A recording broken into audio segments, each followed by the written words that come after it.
Meus amigos, vamos acompanhar aí, momento muito importante. Vamos acompanhar o jornalista da Globo aí com medo, em desespero das sanções que devem acontecer nesses próximos dias após o julgamento do presidente Jair Bolsonaro. Sanções vai chegar nos ministros aí, eles estão reportando ele, o Marco Rubio deu um recado importantíssimo e muito direto aos perseguidores da direita brasileira. E eu quero fazer um convite para você que assiste os nossos vídeos e não é inscrito ainda no nosso canal, se inscreva no nosso canal, deixe aqui seu like, é importantíssimo, deixe seu apoio aqui a esse canal de direita, deixe seu comentário também com essa mídia aí esquerdista, essa militância aí da Globo. Vamos acompanhar o que eles estão falando aí e o medo deles com as sanções que devem vir nesses próximos dias. Vamos acompanhar, é muito importante. É mais ou menos assim, o mais que provável Uhum. a decretação da Magnitsky para os ministros Flávio Dino, Carmen Lúcia e Cristiano Zanin, na semana que vem, nos próximos dias, e empresas, a família do ministro Alexandre de Moraes. Uma resposta, esse é um ponto meio que já está dado, acho que já, já não é, um segredo de polichinelo em Brasília. A segunda questão, ainda em relação à Magnitsky, a Secretaria do Tesouro vai dar uma resposta. Vamos lembrar que os bancos brasileiros, né, vamos lembrar um pouquinho, a semana passada eles mandaram um ofício para os 4 principais bancos brasileiros perguntando se eles movimentavam de alguma forma contas do ministro Alexandre. Os bancos responderam, a resposta vem já na semana que vem com um tom acima, né? A primeira eu falei que era um tiro de advertência, essa já é o segundo tiro, tipo, olha, temos informações que vocês não estão cumprindo da forma contratual a lei Magnitsky. Uhum. Ainda não é uma questão de sanção, não é uma questão de uma punição financeira, ou seja, não é uma multa aos bancos que operam as contas do ministro Alexandre de Moraes, porém já é do tipo, você tem dando um prazo para você se adequar. Então sobe o tom em relação ao cumprimento da Magnitsky em relação aos bancos brasileiros.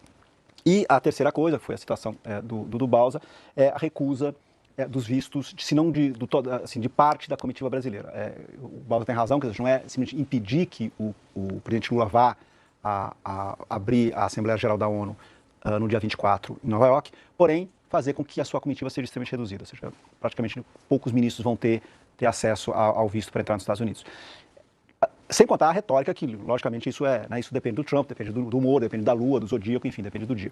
Mas claramente o que está muito evidente é o Brasil continua na agenda e não vai ficar, ou seja, enquanto não houver, eu volto, acho que muita coisa que que eu escuto em Washington enquanto não ficar claro que o bastão da oposição foi passado de Bolsonaro para uma outra pessoa, essa tensão, a política vai ser o principal tema em relação ao Brasil e Estados Unidos. Não vai ter uma discussão comercial enquanto isso não acontecer. Flávio Oliveira. Demorei, mas cheguei. Todo mundo voltou. Demoremos, mas chegamos. O bonde de Brasília foi voltando aos poucos, né, minha amiga? Boa tarde para você. Fiquei pagando um pedágio lá. Boa tarde a todos, Agora, colegas. Boa tarde, Sadi. Boa tarde aos assinantes.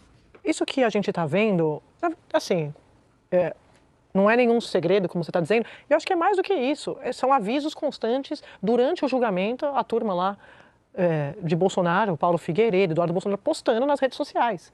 Então, eles estão avisando, olha, vai ter sanção, vai ter sanção.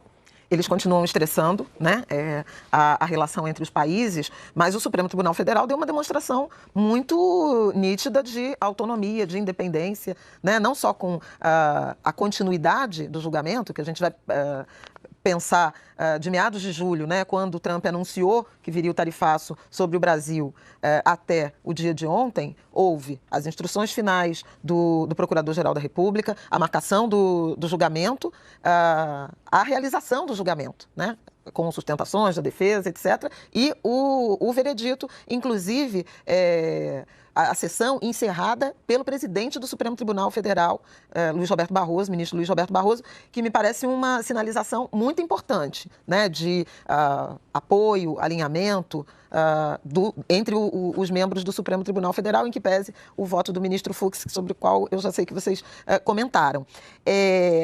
Agora, me parece que é verdade que o governo brasileiro, a diplomacia, está em cautela, mas parece que se avizinha mais um arsenal, digamos, direcionado a pessoas, a autoridades, a vistos, a sanções particulares e menos a questão comercial, como isso começou. A investigação, seção 301, está em andamento, mas isso é lento, né? Representantes do setor empresarial estiveram nos Estados Unidos, se reuniram, há essa mobilização dos democratas, que demorou, né? A gente está falando de praticamente 2 meses entre ameaça e início de aplicações, com um resultado efetivo de queda de 18,5% nas exportações do Brasil para os Estados Unidos no mês de agosto. Então, tem um resultado com impacto em setores. Mas ainda ontem, quando, depois do veredito, o secretário de Estado fez a postagem, né, e agora é um novo canal de trocas canal diplomáticas, exatamente. né? Agora o Itamaraty também usando. Antes disso, o governo americano tinha anunciado um alívio do tarifaço para a celulose do Brasil, a partir de pressão de fábricas, unidades que utilizam esse insumo nos Estados Unidos, porque havia um risco para a produção de fraldas, absorvente. A celulose brasileira de fibra curta é o maior exportador, produtor do mundo e é usada nesse tipo de produção. Então, lá vai a inflação de novo, né, que já está muito pressionada. Então, me parece que começa a haver uma espécie de consciência de que a retaliação comercial também não está fazendo bem para setores da economia americana. Há ainda dúvidas em relação ao que vai acontecer na relação com a China. Então, pode ser uma leitura relativamente otimista, mas uma leitura de sanções mais personalíssimas, para usar um termo aí do que mais estresse nas relações comerciais. O que não acontecendo nada já é boa notícia à luz de tudo que vivemos, né, nesse último mês e meio. Você pediu? Não. Então vou para o Valdo, que o Valdo tem apuração de como essa ameaça do Rubio repercutiu em Brasília, né, Valdo? Olha, Andréia, depois que o Rubio soltou essa postagem ontem, já com o julgamento finalizado, eu conversei ali com os ministros supremos e eles fizeram esse comentário. Qual a parte que eles não entenderam que o julgamento já aconteceu, já foi concluído, né? Nós não vamos mudar o voto, já está concedido, já demos a nossa posição. O ex-presidente foi condenado porque 4 ministros entenderam que ele deveria ser condenado, um entendeu que não deveria ser condenado, placar 4-1, isso não muda, né? Então é o seguinte, eles acham que aplicando a lei Magnitsky contra os demais ministros, fora Fux, que votou pela absolvição, isso vai mudar o cenário dentro do Supremo? Não vai mudar, né? E ainda um outro até brincou, olha, pelo que eu entendo, nós três, Zanin, Dino e Carmen Lúcia, não dependem muito dos Estados Unidos para viver. Eles até brincaram assim, a gente não tem dinheiro nos Estados Unidos, nossa vida é no Brasil, então não tem problema nenhum. E agora, se eles querem fazer alguma de pressão e não deu certo, não é aqui mais. Então, vai baixar por vingança uma sanção contra a gente, acho que eles vão errar, vão perder tempo com isso. Pode criar algum dissabor para a gente, alguma dor de cabeça, não vão fazer operação em dólar, a gente faz em euro. Não tem problema, a gente faz em euro, né? Então, primeira reação. Segunda reação, então eles vão mirar no Congresso Nacional. Vão mirar no Congresso Nacional, acho que eles não estão entendendo. Quanto mais eles aplicam essas sanções no Supremo, e se forem investir sobre Hugo Mota e Davi Alcolumbre, o bolsonarismo vai ficar cada vez mais isolado.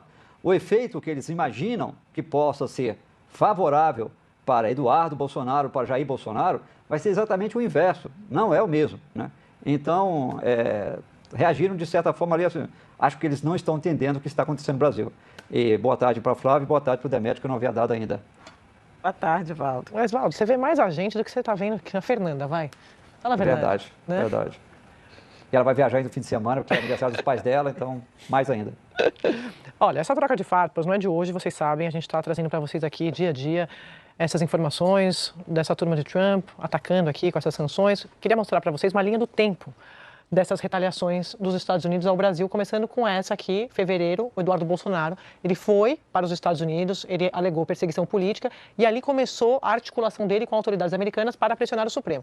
Caminho aberto por Paulo Figueiredo, que é quem de fato tem interlocução, tá? Então ele botou o Eduardo Bolsonaro no bonde dele e foi abrindo caminhos para Eduardo Bolsonaro. Em julho, o Trump enviou uma carta a Lula, anunciando tarifas de 50% sobre os produtos brasileiros, dizendo que o tratamento dado a Bolsonaro em julgamento da trama golpista era o problema. Então ele justificou, usou isso como justificativa, tá? Aí o Trump publicou aquela carta direta a Bolsonaro pedindo fim do julgamento, atacando o governo brasileiro. O ministro Moraes, quer falar? Não. Ah, não. Determinou a operação contra Bolsonaro, impôs aquelas medidas cautelares. E Moraes, depois disso, foi sancionado com a lei Magnitsky, os Estados Unidos revogando os vistos do ministro e também de seus familiares, tá? Os Estados Unidos abriram aquela investigação comercial contra o Brasil, sobre o PIX também, medida importante, muito bem lembrado aqui, foi em julho. Olha como escalou. E parece, olha como parece que faz, sei lá... Meses. Não, anos, né? Isso aqui em julho. Completando 2 meses. Muito importante e foi ficando cada vez pior. E agora a gente está aqui às vésperas de saber, de fato, se os ministros vão ser alvos de mais sanções. Mas deixa eu ir para agosto aqui. Roda agosto, por favor, para a gente continuar mostrando a linha do tempo. Ó. Bom, aí o ministro Moraes decreta a prisão domiciliar de Bolsonaro por causa do descumprimento de medidas cautelares. Ainda em agosto, entrou em vigor essas tarifas de 50% sobre os produtos brasileiros. O que fez o Brasil? Acionou a OMC e aplicou tarifas recíprocas, tá? Ainda não aplicou, né? Abriu o procedimento de... Ele se permite a Decidiu o que, né? Iria. E aí, passando para setembro, mês em que estamos. corrente. Eu sempre olho para ver se a gente está mesmo. Eu esqueço que mês que a gente está. O Trump, então, ameaçando restringir vistos diplomáticos de autoridades brasileiras, isso que o Bausa acabou de explicar para a gente com a apuração do Trauman. Trauman foi bom, né? Trauman. Depois da Casa Branca admitir que o Trump, eu queria falar Trump. Aí eu falei Trauman. Não tem medo de usar meios militares para proteger a liberdade de expressão. Vocês lembram a Caroline Leavitt, que é a porta-voz da Casa Branca, dizendo que eles podem usar o poderio militar e financeiro dos Estados Unidos contra o Brasil. Isso foi agora. E tem aí a perda do visto do ministro da Saúde, Alexandre Padilha, nesse período, pelo Mais Médicos de 2014. Mulher e filha, né, também, suspenso. Exatamente. Mas, enfim, família. dentro desse Bom, aí o Itamaraty se pronunciou e condenou as ameaças, dizendo que são um atentado à soberania. Isso que a gente trouxe para vocês agora há pouquinho. Flávia? Não, Meus amigos, já acompanhamos aí. Tem muita coisa para acontecer ainda. Eu tenho certeza que nessa semana muitas coisas vão acontecer. Não somente na articulação política aqui dentro do Brasil, no Congresso Nacional. Aí já essa articulação já começa a desenhar, mas o consórcio comunista aqui do Brasil, a parte do STF, essa mídia nojenta aí da Globo, essa mídia nojenta, militante aí da Globo, já começa a articular, e o governo Lula começa a articular a narrativa para impedir o avanço dessa negociação da anistia, mas já um grande bloco, um bloco do PL, de vários outros partidos, estão já negociando essa anistia ampla e geral, pegando nosso presidente Jair Bolsonaro, todas as pessoas ali que foram condenadas de penas exorbitantes, que nem altamente criminosos pegam essas penas. O presidente Bolsonaro pegou uma pena maior do que aquele assassinato que a mulher esquartejou o marido, e o presidente Bolsonaro pegou uma pena maior ainda, só para você ver a perseguição e a maldade que essas pessoas estão fazendo com o nosso presidente. Mas também a lei Magnitsky vai chegar no Flávio Dino, na Carmen Lúcia, no Zanin. Esses ministros aí que votaram, o Alexandre de Moraes, não somente ele, mas a empresa envolvida aí em torno do Alexandre de Moraes e a sua família. A Alexandre de Moraes essa semana comprou uma mansão de 12 milhões de reais à vista, em Brasília. Isso a mídia pouco divulgou. Por isso que é importantíssimo você que está assistindo esse vídeo até agora, até o final. Se não segue essa página direita, já se inscreva aqui no canal. Seja nosso membro, a gente tem aí muito conteúdo que a gente vai começar a postar a partir dessa semana no nosso canal de membros. Aí, seja membro do nosso canal, dê esse apoio, se inscreva, deixe o seu like aqui nesse vídeo, é importantíssimo também. E também seu comentário é muito importante para a gente. A gente quer saber até onde esses vídeos estão chegando. Se está chegando no estado da Bahia, do Piauí, se está chegando no Rio de Janeiro, no Mato Grosso, até onde esses vídeos estão chegando. Então é muito importante você se inscrever, deixar o seu like e comentar aqui embaixo. Se você não se inscreveu, faça isso. Tamo junto e até o próximo vídeo.